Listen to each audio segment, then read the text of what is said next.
நீங்கள் சொன்ன விளாத்திக்குளம் விவகாரம், அதுல புகார் கொடுக்க வந்த பெற்றோரிடம் அலட்சியமாக நடந்து கொண்ட காவல் ஆய்வாளர் பிரவீனா அவர் பணியிடை நீக்கம் செய்யப்பட்டுள்ளார். அந்த போராடின மக்கள் ஏன் போராடினாங்கன்னு ஒரு கேள்வி இருக்குல்ல. எஸ்ஐ தானே அவரு போராடினவர். எஸ்ஐ பேசுறாரு, உங்களை எல்லாரும் நான் ரிமாண்ட் பண்றேன். எப்படி போராடுற எல்லாருமே ரிமாண்ட் பண்ற முடியுமா? அந்த தைரியத்தை யார் கொடுக்கிறது? நாமக்கல் சிறுமி பாலியல் விவகாரம், அந்த பொண்ணோட வீட்டுடைய அருகிலேயே கடத்தப்பட்ட சிறுமி புகார் அளித்த உடனேயே வழக்கு பதிவு செய்யப்பட்டு 10 தனிப்படைகள் அமைக்கப்பட்டது. ஒரு சிறுமி தான், ஒரு சிறுமி என்றாலும் திமுக ஆட்சியில அலட்சியமா விட்டு போக மாட்டோம். 10 தனிப்படை. இந்தியாவிலே பாலியல் குற்றங்களே நடைபெறாத ஏதாவது ஒரு மாநிலம் சொல்லுங்க. எந்த மாநிலமும் இல்லை, எந்த மாநிலமும் இல்லை.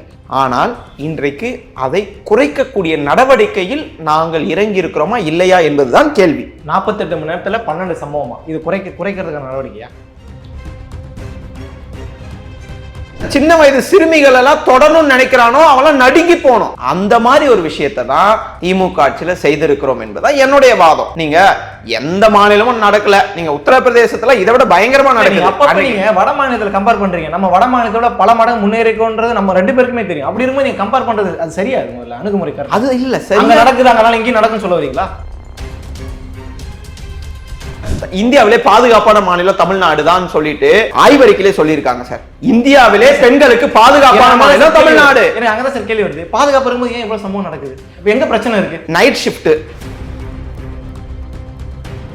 யூபிஎஸ்சி தேர்வுல 2வது பிளேஸை ஒரு பெண் பிள்ளை பெற்று இருக்கிறது. அதற்கு நான் முதல்வன் திட்டம் தான் ஒரு காரணம் என்று எங்களுடைய வளர்ச்சியை சொல்லிக் கொண்டிருக்கும் இந்த வேளையிலே அதை பொருட்படுத்தாத சில பேர், அதை பொறுத்து கொள்ள முடியாத சில பேர் இது மாதிரியான விமர்சனங்களை சட்டம் ஒழுங்கு ரீதியாக வைப்பது என்பது மிகவும் கேவலமானது. உண்மையிலே நல்ல கருத்து, நீங்க வரவேற்கிறேன். இந்த கருத்தை பாதிக்கப்பட்ட அந்த விளாத்திக்குளத்தில் அந்த அம்மா பாட்டு உங்களால சொல்ல முடியுமா? எங்களுடைய சட்டமன்ற உறுப்பினர் பேசியிருக்காரு. சரி, அங்க போய் பேசி செங்கல்பட்டுல போல சட்டமன்ற உறுப்பினர்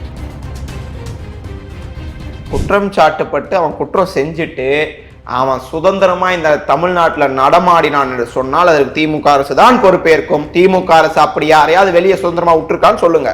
இந்த வழக்குகள்ல சுதந்திரமா எவனா இங்க சுத்திட்டு இருக்கானா சொல்லுங்க. 2.5 வயசு குழந்தை ரேப் பண்ண பிரச்சனையில திமுக நிர்வாகி கொடியோட போட்ட காரோட வந்துட்டு இருந்தார். கவனிக்கல அவரை. இப்போ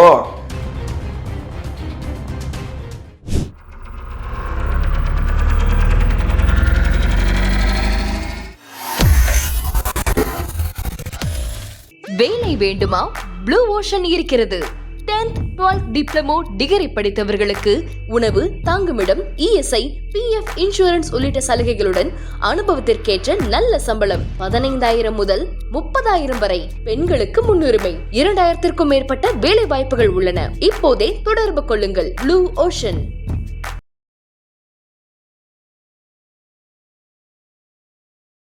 தமிழ் நேயர்களுக்கு வணக்கம். இன்றைய நேர்காணலில் நம்மோடு இணைந்திருக்கிறார் திமுக செய்தி தொடர்பாளர் திரு ரஜினி அவர்கள். பல்வேறு நிகழ்வுகளை குறித்து நம்ம விவாதிக்க இருக்கோம். வணக்கம் ரஜினி. வணக்கம். எந்த கொம்பனாலும் குறை சொல்ல முடியாத ஒரு ஆட்சின்னு சொல்லி முதல்வர் சொன்னார்.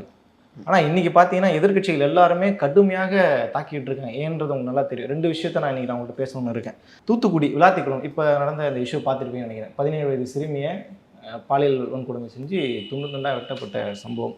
மதுராந்தகத்தில் 14 வயது சிறுமி. கிருஷ்ணகிரியில் பெண் குழந்தை, 2.5 வயசு பெண் குழந்தை, சம்பந்தப்பட்ட ஒரு திமுக நிர்வாகி, உங்களுக்கு நல்லா தெரியும்.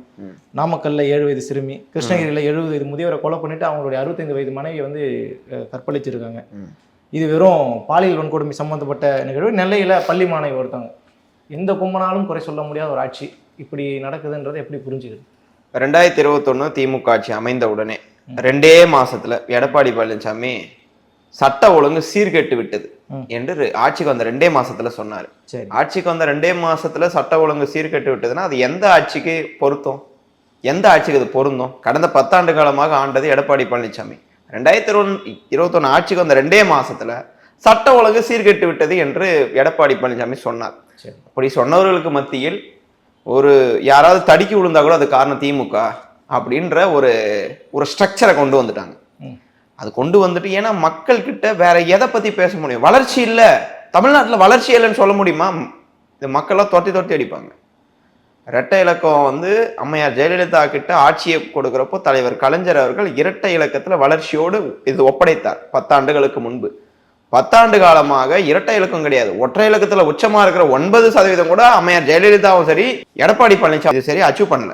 அதை சாதித்து காட்டியது எங்களுடைய திராவிட மாடல் அரசு. இதுல நீங்க நிறைய பட்டியல் சொன்னீங்க, ஒன்னொன்னுத்துக்கும் பேசணும்னா எப்படியும் ஒரு 1/2 மணி நேரம் ஆகும். இருந்தாலும் கேள்வி கேட்பது என்பது எளிதாக இப்படியெல்லாம் சொல்றாங்களே அப்படின்னு சொல்லிட்டு, நீங்கள் சொன்ன விளாத்திக்குளம் விவகாரம், அதுல புகார் கொடுக்க வந்த பெற்றோரிடம் அலட்சியமாக நடந்து கொண்ட காவல் ஆய்வாளர் பிரவீனா அவர் வந்து பணியிடை நீக்கம் செய்யப்பட்டுள்ளார். மேலும் குற்றவாளிகளை பிடிக்க 6 தனிப்படைகள், ஒரு தனிப்படை கிடையாது 6 தனிப்படைகள் இப்போ வந்து நாங்க வந்து உருவாக்கி இருக்கிறோம். போராட்டத்தில் ஈடுபட்ட ஊர் மக்கள் மற்றும் பொதுமக்களிடம் விளாத்திக்குளம் சட்டமன்ற உறுப்பினர் மார்க்கண்டேயன், எங்களுடைய திமுகவுடைய சட்டமன்ற உறுப்பினர் மார்க்கண்டேயன் சமாதானம் சொல்லியுள்ளார். அவர் அங்க அரசியல் செய்யல. ஒரு இடத்துல ஒரு சட்டமன்ற உறுப்பினர் போகிறப்போ அது அரசியல் செய்ய வேண்டும் என்ற நோக்கத்திலே அவர் அந்த மக்களை அணுகி அங்க போராட்டத்தில் ஈடுபவர்களை தூண்டிவிட கிடையாது, அங்க வந்து அவர்களை சமாதானப்படுத்தி அங்க போராடிய மக்களிடம் பேச்சுவார்த்தை நடத்தி இருக்கிறார். இதே போல நீங்க இவ்வளவு விஷயம் சொல்றீங்க, அடுத்து வந்து நான் இருங்க நான் சொல்லி முடிச்சுட்டு நான் சொல்லி முடிச்சுட்டு வந்து இல்ல நீங்க கேள்வி கேட்டீங்க கேளுங்க. அந்த போராடின மக்கள் ஏன் போராடினாங்கன்னு ஒரு கேள்வி இருக்குல்ல, எஸ்ஐ தானே அவரு போராடினவர், எஸ்ஐ வந்து பேசுறாரு உங்களை எல்லாரும் நான் ரிமாண்ட் பண்றேன், எப்படி போராடுற எல்லாருமே ரிமாண்ட் பண்ற முடியுமா? அந்த தைரியத்தை யார் கொடுக்கிறது? அதை தான் நான் சொன்னேன். காவல் அதிகாரி மீது அலட்சியமாக நடந்த பிரவீனா என்ற காவல் அதிகாரி மீதும் நடவடிக்கை எடுக்கப்பட்டிருக்கிறது. நீங்கள் சொன்ன அந்த நபர் மீதும் அவர் அந்த மாதிரி சொல்லி இருக்காரா என்பதை ஆராய்ந்து கொண்டிருக்கிறோம். கட்டாயம் அவர் மீதும் நடவடிக்கை எடுக்கப்படும்.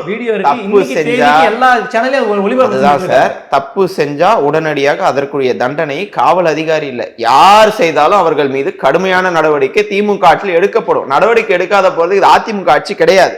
வழக்கில் நடவடிக்கை எடுக்கிறது தான் இப்ப கேட்டுட்டு இருக்கேன். நீங்க வந்து சம்பந்தப்பட்ட அதிகாரி மேல் நடவடிக்கை எடுத்தாங்க எடுக்கலாம், என்ன வழக்குல அவங்களுக்கு தீர்வு கிடைக்குதாங்க விஷயமே. அதுதான் வழக்குகள் எங்கிட்ட திமுக ஆட்சியில நடந்ததாக சொல்லப்படக்கூடிய பாஸ்ட் எவ்வளவு பெரிய வழக்குகள்லையும் 24 மணி நேரத்துக்குள்ள குற்றவாளிகளை பிடித்து நீதிமன்றத்திலே கொடுத்து நீதிமன்றத்துல கடுமையான தண்டனை எல்லாம், அதாவது இந்த மாதிரி குற்றங்களை செய்பவர்களுக்கு வாழ்நாள் முழுவதும் சிறை தண்டனை எல்லாம் திராவிட மாடல் அரசிலே பெற்றுக் கொடுத்திருக்கிறோம் தான் நான் சொல்றேன். குற்றவாளிகளை தப்பித்து விட்டுருக்கிறோமா? பொள்ளாச்சி இது பாலியல் சம்பவத்துல குற்றவாளிகளுக்கு தண்டனை பெற்றுக் கொடுத்தது திமுக ஆட்சியில. அதிமுக ஆட்சியில் என்ன பண்ணிருந்தாங்க? வீடியோ எடுக்கிறது விட்டு வேடிக்கை பார்த்திருந்தாங்க. அந்த சம்பவம் நடந்து எத்தனை மாசம் கழிச்சு வெளியே வந்துச்சு? இன்னைக்கு நேற்று ஒரு குற்றம் நடக்குதுன்னா நாளைக்கு வருது வெளியே. இதை நீங்க பார்க்க மாட்டீங்களே. நீங்க இவ்வளவு விஷயம் சொல்றீங்களே, நான் இருங்க ஒன்னொன்னா வரணும்னு பாக்குறேன். மதுராந்தக சிறுமி பாலியல் வன்கொடுமை அந்த வழக்குல காக்கா பாலாஜி, அவர் பேரு காக்கா பாலாஜி, முதல் நாளிலேயும் தாமோதர பெருமாள் அடுத்த நாளிலேயும் ஃபர்ஸ்ட் நாளே காக்கா பாலாஜியை பிடிச்சிட்டோம். அதுல வந்து 2வது குற்றவாளியா இருக்கிற தாமோதர பெருமாள் அவர் வந்து 2வது நாள்ல பிடிச்சிட்டோம். குற்றவாளிகளா சுதந்திரமா இருக்கிறாங்கப்பா, தப்பு பண்ணிட்டு சுதந்திரமா திமுக ஆட்சியில சுத்துறாங்கப்பா அப்படின்னு நீங்க ஒரு புகாரை சொன்னீங்கன்னா அது நியாயமான ஒன்று. யார் குற்றம் செய்தாலும் அடுத்த நாளே காவல்துறையினர் அவர்களை பிடித்து கடுமையான நடவடிக்கை, சாதாரண நடவடிக்கை கிடையாது, கடுமையான நடவடிக்கை. அதுக்கப்புறம் நாமக்கல் சிறுமி பாலியல் விவகாரம், இந்த பொண்ணோட வீட்டுடைய அருகிலேயே கடத்தப்பட்ட சிறுமி புகார் அளித்த உடனேயே வழக்கு பதிவு செய்யப்பட்டு 10 தனிப்படைகள் அமைக்கப்பட்டது. ஒரு சிறுமி தான், ஒரு சிறுமி என்றாலும் திமுக ஆட்சியில அலட்சியமா விட்டு போக மாட்டோம். 10 தனிப்படை அமைக்கப்பட்டு ஒரே நாளில் குற்றவாளி கைது செய்யப்பட்டிருக்கிறார். ஒரே நாள் 24 மணி நேரத்துக்குள்ள. எந்த வழக்கிலும் குற்றவாளிகள் ஒரு நாளிற்கு மேல் வெளியில் நடமாட இங்கே வாய்ப்பில்லை. நான் வந்து ஏற்கனவே சொன்னேன், பொள்ளாச்சி சம்பவத்துல மாத கணக்குல அந்த வீடியோ எடுத்து த்ரிட்டன் பண்ணவன் சுதந்திரமா சுத்தினான், ஒருத்தரும் சுதந்திரமா சுத்தினான் வீடியோ போட்டு. அந்த மாதிரி இந்த ஆட்சியில் நடக்காதுங்க. கடுமையான நடவடிக்கை, அந்த குற்றவாளிகளை பிடித்தும் ஜாலியா வெளியிலாம் விட மாட்டோம். கடுமையான நடவடிக்கை, அவர்களுக்கு தண்டனை பெற்றுக் கொடுக்கிற வரையில் அது தொடரும் தான் இந்த ஆட்சி செயல்பட்டு வருகிறது. ஒன்றும் இல்லை, நீங்கள் இவ்வளோ பேசிட்டீங்க, நான் இதை கண்டிப்பாக சொல்லி ஆகணும். கஜா புயல் வந்துச்சா? கஜா புயலில் ஒரு மாவட்டத்துக்கு தாசில்தார் தலைமையில் ஒரு குழு அமைக்கப்படுகிறது. கிராம அலுவலர் ஒரு பெண், அந்த பெண் வராங்க. எதுக்கு வராங்கன்னா வெள்ளத்தால் பாதிக்கப்பட்டிருக்கிறாங்க. அங்கே வந்து சூப்பர்வைசிங்க்கு வராங்க சார்.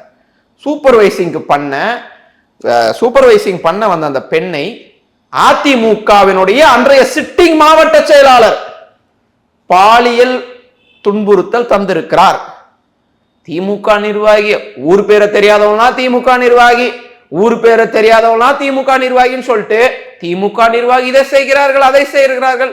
நான் குறிப்பிட்டு சொல்கிறேன், கஜா புயலில் பாதிக்கப்பட்ட போது உதவி செய்ய வந்த ஒரு கிராம அலுவலராக இருக்கக்கூடிய அந்த பெண்ணை இவர் பாலியல் தொந்தரவு தந்திருக்கிறார் என்று நிரூபிக்கப்பட்டது. அதிமுக சிட்டிங் மாவட்ட செயலாளர் ஒரு உச்சபட்ச அதிகாரத்தில் உடையவர்கள்.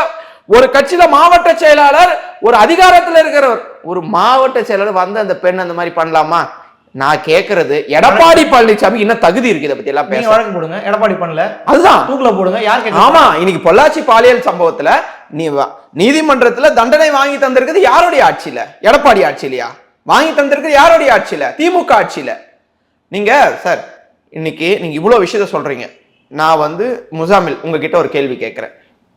இந்தியாவிலே பாலியல் குற்றங்களே நடைபெறாத ஏதாவது ஒரு மாநிலம் சொல்லுங்க. எந்த மாநிலமும் இல்லை. எந்த மாநிலமும் இல்லை.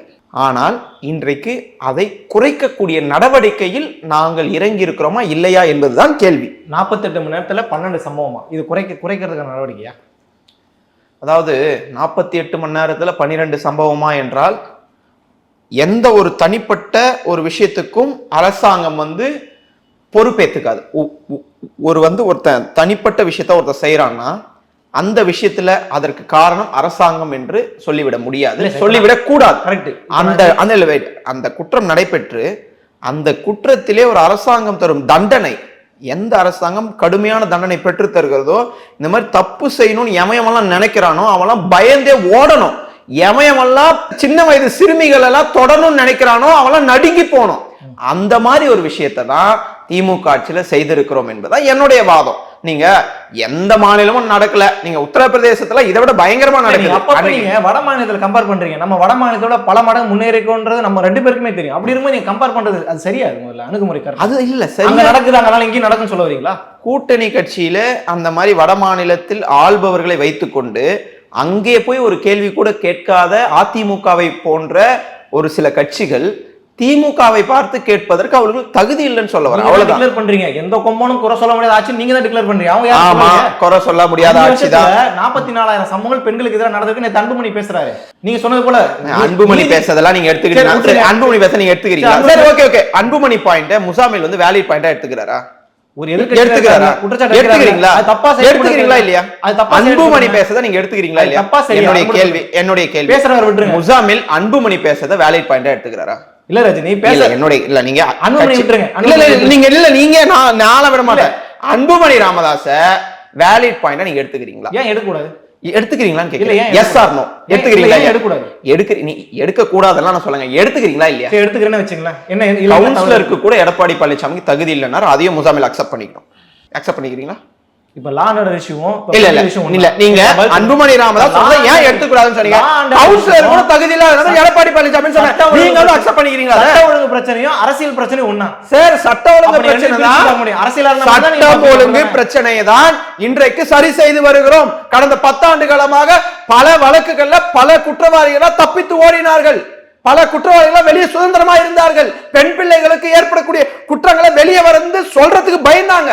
என்கிட்ட ஆதாரம் இருக்கு. நீ தைரியமா இருக்காங்க? ஆமா, நான் ஸ்டாட்டிஸ்டிக்ஸோட பேசுறேன் சார். போராடுறவங்க தூக்கி உள்ள வைக்கும், அவங்கள அலக்கழிக்கும், அதெல்லாம் பண்ணிட்டு இருக்கும்போது எல்லாமே சரியா இருக்குன்னு நான் சொல்ல வரேன் சார். போக்சோ வழக்குகள் இந்த ஆட்சியில அதிகமாயிருக்கு.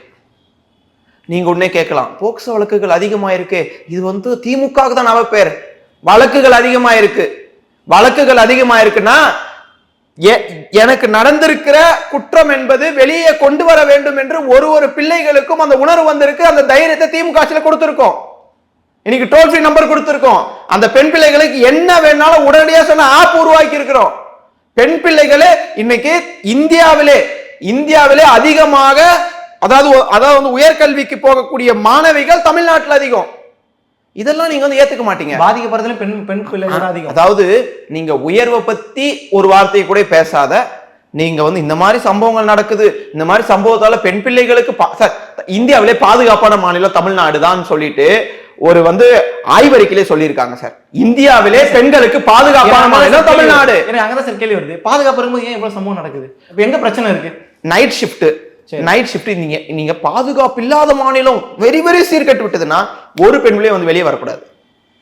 இன்னைக்கு எல்லாரும் வெளியே சுதந்திரமாக ஆணுக்கு நிகராக பெண் என்ற பெரியார் வகுத்ததை, அண்ணா செயல்படுத்த நினைத்ததை, தலைவர் கலைஞர் அவர்கள் செயல்படுத்த இது முயற்சி செய்ததை இன்றைக்கு திமுகவினுடைய தலைவராக இருக்கக்கூடிய எங்களுடைய மாண்புமிகு முதலமைச்சர் முத்துவேல் கருணாநிதி ஸ்டாலின் அவர்கள் இன்றைக்கு செயல்படுத்தி அதில் வென்றிருக்கிறார். அதை ஏன் நீங்க ஏத்துக்க மாட்டீங்க? இல்ல சார், நீங்க சொன்னீங்க நாங்க நீதியை உடனே பெற்று தரோம்னு சொன்னீங்க இல்லையா? நான் கேட்டது 48 மணி நேரத்தில் 12 சம்பவம், எதுவுமே தனிப்பட்ட சம்பவங்கள் தான், அது அரசோட தொடர்புடைய சம்பவம் கிடையாது. அந்த சம்பவங்கள் ஏன் நடக்குது? தண்டனை நீங்க இருந்தாலும் தனிப்பட்ட விஷயமாக இருந்தாலும் அங்கே சட்டமன்ற உறுப்பினர் போயிட்டு அந்த மக்கள் கிட்ட உரையாற்றுகிறார். நீங்க கவலைப்படாதீங்கம்மா, உங்களுக்குரிய நீதியை திமுக அரசுல பெற்று தருவோம் என்று அவர்களிடத்திலே சமாதான முயற்சியில ஈடுபடுகிறார். பலரை போல இந்த சம்பவத்துக்கும் எனக்கும் தொடர்பே இல்லாத மாதிரி நான் டிவியை பார்த்து தெரிஞ்சுக்கிட்டேன், நான் நியூஸை பார்த்து தெரிஞ்சுக்கிட்டேன், யூடியூபை பார்த்து தெரிஞ்சுக்கிட்டேன், பேஸ்புக்கை பார்த்து தெரிஞ்சுக்கிட்டேன் சொல்லுகிற ஆட்சியாளர்கள் ஆண்ட இந்த தமிழ்நாட்டில் நாங்க இருக்கிறோமா என்று கையை பிடித்து சொல்வதற்கு திமுக இருக்கிறது என்ற ஒரு எண்ணம் மக்கள் கிட்ட இருக்கும் வரையில் மக்கள் எல்லாம் பாதுகாப்பான ஒரு நாட்டை நோக்கி, பாதுகாப்பான ஒரு மாநிலத்தை நோக்கி தமிழ்நாடு இன்னும் வளம் பெறும், இன்னும் வளர்ச்சி அடையும். நீங்க ஒரே நிமிஷம் ஒரே ஒரு விஷயம் கூட சொல்லிடுறேன். போக்சோ வழக்குகள் 2016 இருந்து 2021 வரைக்கும் 13,577 வழக்குகள், 2022 இருந்து 25 வரைக்கும் 26,245 வழக்குகள் இங்கே பதிய வச்சிருக்கோம். இந்த 10 வருடங்களுக்கு முன்பு ஒரு பள்ளியில் ஆசிரியர் தவறாக நடந்தால் அது உள்ளகமாக சமரசம் செய்யப்பட்டு விடும். ஒரு தலைமை ஆசிரியர் தப்பு பண்றாங்கன்னா 10 ஆண்டுல இது அதிமுக ஆட்சியில அவங்களுக்குள்ளே சமரசம் பேசி முடிச்சிருவாங்க. எஃப்ஐஆர் கூட பதிவு செய்யாத வழக்குகள்லாம் இருக்கு. எஃப்ஐஆர் கூட பதிவு வைக்க முடியல, குற்றம் நடைபெற்ற அந்த மாதிரி வழக்குகள்லாம் அதிமுக ஆட்சியில் இருக்கு. ஆனால் இன்று ஒரு சிறிய பாலியல் சீண்டல் இருந்தால் கூட உடனடியாக போக்சோ வழக்கு இன்றைக்கு பதிய வைக்கப்பட்டு கொண்டிருக்கிறது என்பதுதான் நிதர்சனமான உண்மை. நீங்க குற்றம் நடக்குது சார், தண்டனை வாங்கி கொடுக்குறப்ப அந்த தண்டனையை பார்த்து தான் அந்த மாதிரி தப்பு செய்யறவங்க பயப்படுவான். நாளைக்கு நம்ம இந்த மாதிரி தப்பு செய்யற போது இதற்கான தண்டனை பெருசா இருக்குமே சொல்லி அந்த தப்பை தடுக்க முடியும். அதை தடுக்காத 10 வருமா விட்டுட்டு 5 ஆண்டு காலமாக இவ்வளவு வளர்ச்சியை பெண் பிள்ளைகள்லாம் அதிகமா உயர்கல்வி படிக்க வராங்க. இன்றைக்கு இந்தியாவிலே யூபிஎஸ்சி தேர்வுல 2வது பிளேஸை ஒரு பெண் பிள்ளை பெற்று இருக்கிறது. அதற்கு நான் முதல்வன் திட்டம் தான் ஒரு காரணம் என்று எங்களுடைய வளர்ச்சியை சொல்லிக் கொண்டிருக்கோம். இந்த வேளையிலே அதை பொருட்படுத்தாத சில பேர், அதை பொறுத்து கொள்ள முடியாத சில பேர் இது மாதிரியான விமர்சனங்களை சட்டம் ஒழுங்கு ரீதியாக வைப்பது என்பது மிகவும் கேவலமானது. உண்மையிலே நல்ல கருத்து, நீங்க வரவேற்கிறேன். இந்த கருத்தை பாதிக்கப்பட்ட அந்த விளாத்தி குளத்தில் அந்த அம்மா அப்பா கிட்ட சொல்ல முடியுமா? எங்களுடைய சட்டமன்ற உறுப்பினர் சரி அங்க போய் பேசி செங்கல்பட்டுல போல சட்டமன்ற உறுப்பினர் சார் எங்க ஒரு மக்கள் எல்லாம் திரண்டு போராட்டம் ஏற்படும் போது எங்க சட்டமன்ற உறுப்பினர் போனோமோ அங்க சட்டமன்ற உறுப்பினர் சென்று பேச்சுவார்த்தை நடத்துகிறார். எங்க அங்க இருக்கிற இது காவல்துறை அதிகாரிகள் எல்லாம் சமரசம் செய்து விட்டார்கள் சொன்னா அங்க போக வேண்டிய அவசியம் கிடையாது. ஏன்னா அவர்கள் சமாதானம் ஆயிட்டாங்க, அவங்களுக்கு தண்டனை பெற்று தரணும்னு காவல்துறை அதிகாரி பேசி இருக்கிறார். அதனால நீங்க அந்த இடத்துக்கு ஏன் போல இந்த இடத்துக்கு போல, அதாவது ஏடிக்கு போடி அங்க போனீங்களா பெருசா பேசுறீங்க. அப்ப போனதை கேட்கதானே செய்ய முடியும். போனதை வச்சு பெருசா பேசல. அதிமுக ஆட்சியில நான் ஒரு சட்டமன்ற உறுப்பினர் சொல்றேன், எல்லா இடத்துக்கும் போறாங்க, ஒரு சட்டமன்ற உறுப்பினர் சொல்றேன். அதிமுக ஆட்சியில ஏதாவது ஒரு சட்டமன்ற உறுப்பினர் பெண் பிள்ளைகளுக்கு பிரச்சனை ஏற்படுகின்ற போது குற்ற வழக்குகள்ல நான் ஒண்ணு கேட்கிறேன். பாலியல் வழக்குல பொள்ளாச்சி சம்பவம் வந்துச்சுல, பொள்ளாச்சி ஜெயராம் அங்க போனாரா? பொள்ளாச்சி ஜெயராமன் போனாரா? அன்னைக்கு ஒரு துணை சபாநாயகர் போனாரா அந்த காலத்துக்கு? பொள்ளாச்சி யாரோட தொகுதி? பொள்ளாச்சி ஜெயராமனா அங்க இது எம்எல்ஏ எல்லாம் வேற ஒருத்தரா? பொள்ளாச்சி ஜெயராமன் இவ்வளவு பெரிய விஷயம் நடக்கிற போது அங்கே போய் களத்துல நின்றாரா? நீங்க ஒரு சிறுமிக்கு எங்களுக்கு சட்டமன்ற உறுப்பினர் போய் நின்று இருக்காரு. 12 பேர் 13 பேர் பெண்கள் பாதிக்கப்பட்ட போது 12-13 கம்மி, அன்னைக்கு 40க்கும் மேற்பட்டோர்லாம் என்று சொன்னார்கள். 12 குற்றவாளிகள் 13 குற்றவாளிகள் கிட்ட அந்த குற்றம் சாட்டப்பட்டவர்கள். அவ்வளவு பெரிய வழக்குல பொள்ளாச்சி ஜெயராமன் அங்க போய் நின்னாரா? எனக்கு தெரிஞ்சு அவருக்கும் இதுல சம்பந்தம் சொல்லி பேசினாங்க. கேள்வி கரெக்ட். அந்த அப்படி நிக்கலங்கிறதுனாலதான் அதிமுக தூக்கி ஓரமா வச்சுட்டு திமுக கொண்டு வந்தோம். அந்த ஆட்சியில இப்படி நடக்குதுங்கிறதா எந்த ஆட்சியில எந்த மாதிரி நடக்குது? யாருமே போலையா? திமுக ஆட்சியில யாருமே போலையா? இவ்வளவு பிரச்சனை நடக்குது. நான் அதான் கேட்ட, பிரச்சனை நடக்குது, பிரச்சனை இல்லாத ஒரு மாநிலம் சொல்லுங்க. அப்ப பிரச்சனை இல்லாத அப்புறம் பிரச்சனை நடக்கக்கூடிய எல்லா மாநிலங்களையும் சரி ஆட்சி நடக்கல. இப்ப பிரச்சனை நடக்கதான் செய்யும் அப்படின்னு எடுத்துக்கிறதா? அதாவது அதிமுக என்னென்னலாம் பண்ணுச்சோ அதே திமுக அப்படியே வருது சார் அப்படின்னா உங்களுடைய கருத்தை நான் ஏத்துக்கிறேன். நான் தான் சொல்றேன், அதாவது குற்றம் நடந்திருக்குது, அதை வெளியே சொல்லக்கூடிய அந்த ரேஷியோ அதிகமாயிருக்கு, பெர்சன்டேஜ் அதிகமாயிருக்கு. இதனால விழிப்படைகிறார்கள். பெண் பிள்ளைகள் எது பாதுகாப்பு, டோல் ஃப்ரீ நம்பர் கொடுத்துருக்கோம், ஒரு ஆப் கொடுத்துருக்கோம். அதாவது டெக்னாலஜிகளும் சரி, அவங்க வந்து வெளியே போய் சுதந்திரமா போறதுக்கும் சரி, அவர்களுக்குரிய தைரியத்தை திமுக அரசு வந்து இது கொடுத்திருக்கு. போக்சோ வழக்குகள் வந்து இன்னைக்கு வந்து இன்க்ரீஸ் ஆயிருக்கு. போக்சோ வழக்குகள் வெளியே வந்து சொல்ற அந்த இது பர்சன்டேஜ் இன்க்ரீஸ் ஆயிருக்கு அப்படின்னு சொல்றோம். இது எந்த மாதிரியா போகும்னா, இன்றைக்கு சாதனையாளர்கள் வர வர இந்த மாதிரி குற்றம் சாட்டப்படுபவர்கள் நடுங்கி போய் நம்ம தமிழ்நாட்டில் குற்றமே செய்ய முடியாது அப்படின்ற ஒரு நிலையை திமுக அரசு உருவாக்கி கொண்டிருக்கிறது. நீங்க இதை தான் பார்க்கணும் சார். ரோட்ல போறவன் தடிக்கு விழுந்தானா ஏன்பா அவன் தடிக்கு விழுந்தான், என்னப்பா திமுக அரசு தடிக்கு விழுறானா நீங்க சொல்லுவீங்க. இல்ல ரோட்ல போறவன் ஏதோ ஒரு தப்பு பண்ணிட்டு போறானா அதுக்கு திமுக அரசு காரணமா என்று நீங்கள் சொல்லுவீங்க. திமுக தானே கேள்வி கேட்பாங்க. நானு ரோட்ல போறவன் ஏதாவது தப்பு பண்ணானா கேட்டா நீங்க வந்து ரோட பத்தி பேசுறீங்க. ரோட்ல போற ஒரு குற்றம் சாட்டுங்க, நான் சொல்லிடுறேன், குற்றம் ஏதோ ஒரு குற்றத்தை சாட்டிட்டு போயிடுறான், அதுக்கு திமுக அரசு பொறுப்பு எடுத்துக்காது. ஆனா அதுவே குற்றம் சாட்டப்பட்டு அவன் குற்றம் செஞ்சுட்டு அவன் சுதந்திரமா இந்த தமிழ்நாட்டுல நடமாடினான் என்று சொன்னால் அதற்கு திமுக அரசு தான் பொறுப்பேற்கும். திமுக அரசு அப்படி யாரையாவது வெளியே சுதந்திரமா விட்டுருக்கான்னு சொல்லுங்க. இந்த வழக்குகள்ல சுதந்திரமா எவனா இங்க சுத்திட்டு இருக்கானா சொல்லுங்க. 2.5 வயசு குழந்தை அந்த ரேப் அண்ட் மர்டர் அந்த பிரச்சனையில திமுக நிர்வாகி கொடியோட போட்ட காரோட வந்துட்டு இருந்தாரு. அது எல்லா செய்தி ஊடகம் அதை பெரிய விஷயம் மாத்துச்சு. அப்ப கவனிக்கல அவரை. இப்போ நீங்க ஒரு கார் வாங்குறீங்க, கார் வாங்கிட்டு நான் கேட்க, நீங்க திமுக நிர்வாகி, நீங்க பல அரசியல வந்து இந்த கொடியை வச்சு அவன் இந்த கொடியை போட்டு அந்த கொடியை போட்டு கேக்குறீங்களா, அதுக்கு என்ன பொறுப்புல இருக்காரு அவரு? நீங்க போற போல நான் மாவட்ட செயலாளர் இது மாதிரி தப்பு பண்ணிருக்காருங்க சொல்ல என்ன பொறுப்புல இருக்காருன்னு சொல்லுங்க. சும்மா போற போக்குல திமுக நிர்வாகிகளை எல்லாருக்கும் திமுக நிர்வாகி சாயம் பூசாதீங்க. ஒரு போலி பிம்பத்தை குற்றம் சாட்டுபவர் ஓகேப்பா நம்ம வந்து தப்பிக்கணும் திமுக கொடியை வச்சுக்கலாம் போட்டவனுங்களா திமுக அரசு பொறுப்பே இருக்குமா? நீங்க திமுக என்ன பொறுப்புல இருக்கான்னு சொல்லுங்க. திமுக இன்னைக்கு ஏதாவது பொறுப்புல இருந்தா சொல்லுங்க. நீங்க எதிர்கட்சி தலைவர் மாதிரி தயவு செய்து அதிமுக மாதிரி நீங்க பேசாதீங்க. நீங்க ஒரு வந்து நியாயமான நெறியாளரா நீங்க இருக்கணும். திமுக கொடி போட்டணும்னா திமுக என்ன பொறுப்புல இருக்கான்? போற போக்குல திமுக நிர்வாகிகள் சொல்லிட்டு போகாதீங்க. யார் வேணாலும் திமுக கொடி பயன்படுத்திக்கலாம். இல்ல திமுக கொடியை பயன்படுத்துறவன் தப்பு தான். அந்த மாதிரி தப்பு பண்ணிட்டு திமுக மேல வந்து பழி போடணும்னு சொல்லிட்டு எதிர்கட்சிகளால் தூண்டிவிடப்பட்டவனா வந்து கூட இருக்கலாம்ல. நான் கேட்கறது, நான் சொல்ற மாவட்ட செயலாளர் உங்களால ஏதாவது சொல்ல முடியுமா? திமுக இன்ன பொறுப்புல இருக்கான்னு சொல்லுங்க. திமுக நிர்வாகின்னு சொன்னீங்க, அப்ப நிர்வாகினா ஏதோ ஒரு பொறுப்புல இருக்கும், அந்த பொறுப்பை சொல்லுங்க. இல்ல இல்லாத நீங்க எப்படி சொல்ல முடியும்? சும்மா போற போகுல திமுக நிர்வாகி திமுக தான் காரணம்னா ஏங்க, எலெக்ஷன் கிட்ட வருது, வளர்ச்சியை தடுக்க முடியல, நாங்க செஞ்ச திட்டங்களை எதை பத்தி பேச முடியல, உங்ககிட்ட இருக்க ஒரே ஆயுதம் இதான், இதை வச்சு எவ்வளவு நாள் தான் சார் பேசிட்டு இருப்பீங்க? குறைஞ்சிட்டு வரும் சார், மக்கள் எல்லாம் சந்தோஷமா இருக்கிறாங்க சார், பெண்கள்லாம் வெளியே வந்து படிச்சுட்டு பெரிய ஆளா போயிட்டு இருக்காங்க சார், யூபிஎஸ்சி தேர்வுல இருந்து SBI பேங்க் தேர்வு வரையும் ஃபுல்லா வந்து பெண்கள் தான் சார். இன்னைக்கு பெண்கள் எங்கேயோ போயிட்டு இருக்காங்க. இன்னைக்கு வரலாற்று சிறப்புமிக்க இந்த நாள்ல நான் உங்ககிட்ட பேசுறேன்னா திமுக உள்ள சொல்றேன். திமுக மாணவர்கள் வரலாற்றிலே ஒரு பெண் மாணவரணி செயலாளரை இன்றைக்கு போட்டிருக்கிற இயக்கம் திராவிட முன்னேற்ற கழகம். இன்றைக்கு துணை பொதுச் செயலாளர் அக்கா கனிமொழி அவர்கள் ஒரு பெண். இன்னைக்கு எங்க கட்சியிலே எல்லாரையும் சரிசமமாக நடத்தி கொண்டிருக்கு. இந்த வேலையிலே பெண்களுக்கு பாதுகாப்பில்லை என்று எதையெல்லாம் பேசிட்டு போயிடலாம் அப்படின்னு பாக்குறவங்களுக்கு மத்தியில் இதெல்லாம் வந்து செல்ஃப் எடுக்காது. இதை வந்து நீங்க எதுக்கு நீங்க பயன்படுத்தினாலும் இதெல்லாம் வந்து வாய்ப்பே இல்லை. இது வந்து உங்களுக்கு வேணா நீங்க வந்து அதை பெருசா ஆக்கிக்கலாம். இதே சொல்றேன், பெண்கள் பாதுகாப்பு பற்றி பேசிட்டு அதிமுக பாஜக சொல்றேன். பாஜகவில் இருந்து அதிமுக நடிகை காயத்ரி ரகுராம் எங்க வந்து சேர்ந்தாங்க? பாஜக இருந்து எனக்கு அங்க சரியில்லைங்க, நான் அதிமுக போறேன்னு சொல்லிட்டு அதை விட்டுருங்க. பாஜகவில் இருந்த நடிகை கௌதமி எங்க போய் சேர்ந்தாங்க? அங்க போய் சேர்ந்தாங்க. காயத்ரி ரகுராம் போய் சேர்ந்தாங்க.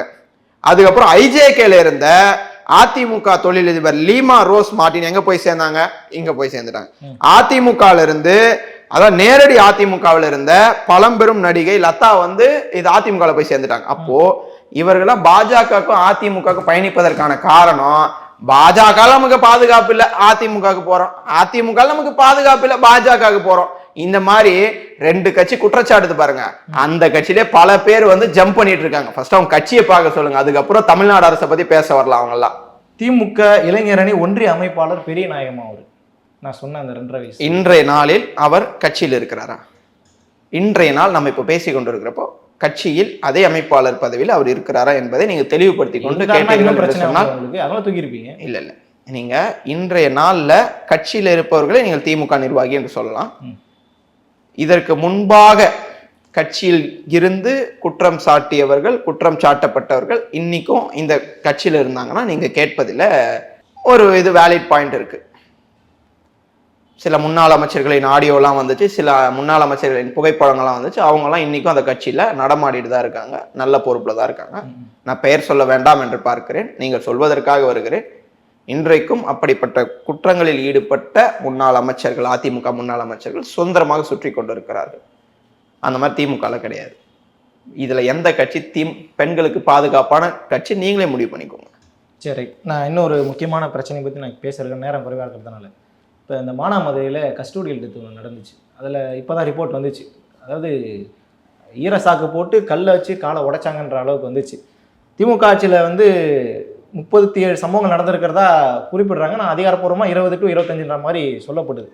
ஜெயராஜ் பெனிக்ஸ் வழக்குல அந்த கஸ்டோடியல் டெத் நடக்கும்போது திமுக மற்றும் கூட்டணி கட்சிகள் வானத்துக்கும் பூமிக்கும் குதிச்சுட்டு இருந்தாங்க. இப்போ வாயை திறக்க மாட்டாங்கன்ற மாதிரி ஒரு குற்றச்சாட்டு வைக்கிறாங்கல்ல, இதை எப்படி புரிஞ்சுக்கிறது?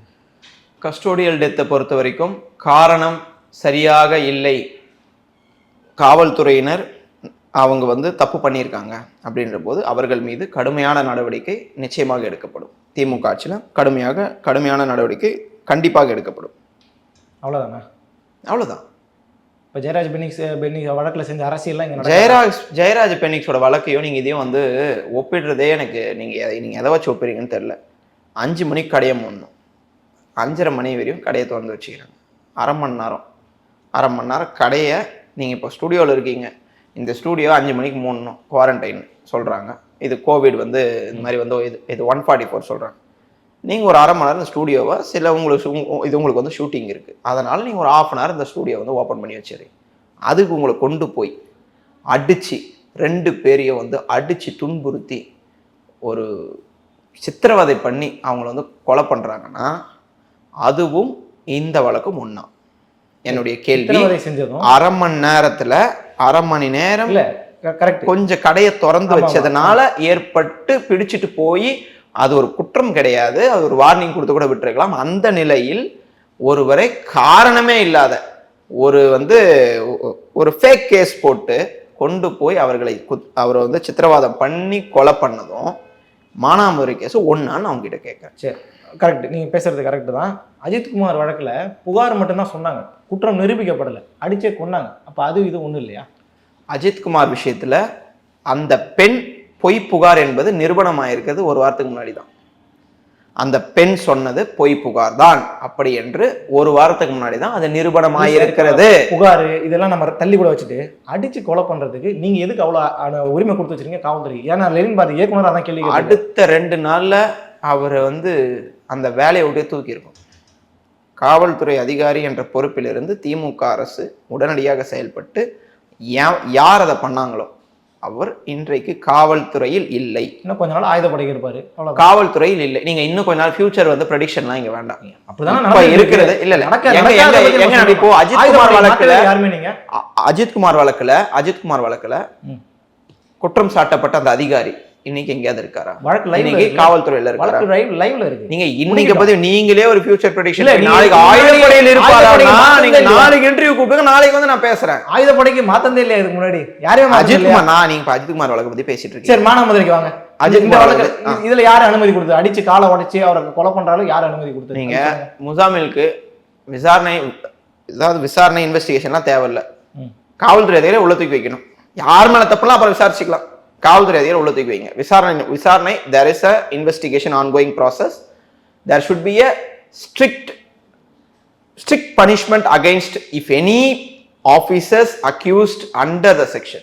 இல்ல நீங்க பேச எப்படி இருப்பாங்க? ஜெயராஜ் பெனிக்ஸ் வழக்க நீங்க பேசுற விதமும் டோனும் இப்ப இங்க இல்ல ஏன் டோன் எல்லாத்துலயும் ஒரே டோன் தான். என்னோட ஜெயராஜ் நான் சொல்றது, நான் அரை மணி நேரம் திறந்து வச்சதுக்காக இவ்வளவு பெரிய தண்டனை கொடுத்து அவங்களை அடிச்சு இது பண்ணலாமா நான் கேட்கிறேன். மானாமதுரை கேஸ்ல என்ன இல்ல மானாமதுரை கேஸ்ல எதனால அவர் வந்து புடிச்சிட்டு போய் வந்து கஸ்டடியில் சேர்த்து பண்ணாங்க கேக்குறேன்னா, கூப்பிட்டு போற விசாரணைக்கு கூப்பிட்டு போறாங்க, குற்றவாளியாவே இருக்கட்டும், அடிச்சு கொலை பண்றதுக்கு உரிமை இருக்காங்கிறத நான் கேட்கிறேன். அடிச்சு ஒரு உயிரை பறிப்பதற்கு யாருக்கும் உரிமை இல்லை. ஒரு உயிரை வந்து அடிச்சு துன்புறுத்தி கொலை பண்றதுக்கு யாருக்கும் உரிமை இல்லை. அது யாராக இருந்தாலும் கடுமையான நடவடிக்கை எடுக்கப்படும். என்னுடைய ஒரு பதில் வந்து, நீங்க அந்த அதிகாரியை அன்றைய ஜெயராஜ் பெனிக்ஸ் வழக்குல எவ்வளவு துரிதமாக அவங்க எடுத்தாங்க, எவ்வளவு வந்து காலதாமதம் ஏற்படுத்தி வந்து எடுத்தாங்க. இந்த ஆட்சியில அது வந்து குறைந்திருக்குது. அவர் வந்து கன்ஃபார்ம் அவன் தப்பு பண்ணியிருக்கான்னா ஒரு நொடி கூட அவர் வந்து அந்த இடத்துல இருக்க முடியாது. இதை தான் திமுக அரசு உருவாகி இருக்குன்னா நான் வந்து என்னுடைய வாதமாக சொல்கிறேன். நீங்கள் எதிர்பார்க்குற ஆன்சர் நான் சொல்ல முடியாது. நான் என்னுடைய பதிலை நான் சொல்லுவேன். நான் வந்து டோன் மாறுதா இது மாறுதான்னு சொல்லிட்டா என்னுடைய பதிலை நான் சொல்ல முடியும்.